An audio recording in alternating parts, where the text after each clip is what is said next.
should we understand the One Health approach in this context?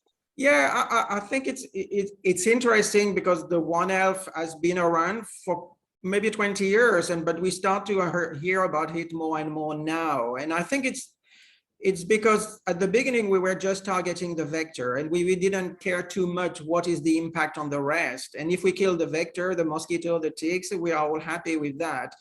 And colleagues doing research starting to find out that maybe some treatments are working very well to kill the vectors, but at the same time, you are going to kill other things.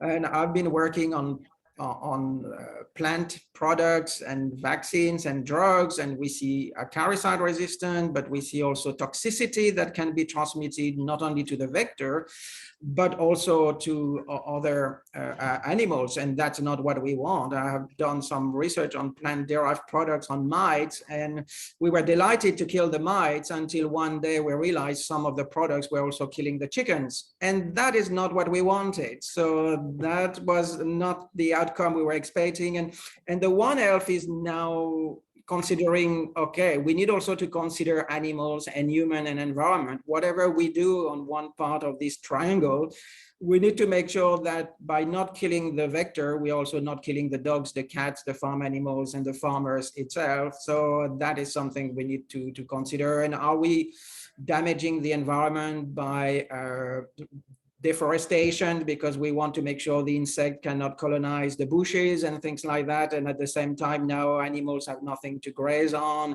and the soils is affected because the bushes and the plants are not there anymore. So we have to be aware that one positive impact on the vectors could have a tremendous negative impact on the environment or the animals or the humans we are dealing with. So I think the One Health is now integrating the knowledge and the research to make sure that whatever we do is going to be positive for the environment, the humans and the animals, or at least not negative for some of them when it's positive for the others. So I think it's the right integrated approach. We don't want to save something and kill others in the balance. We need to have a good balance in the approach.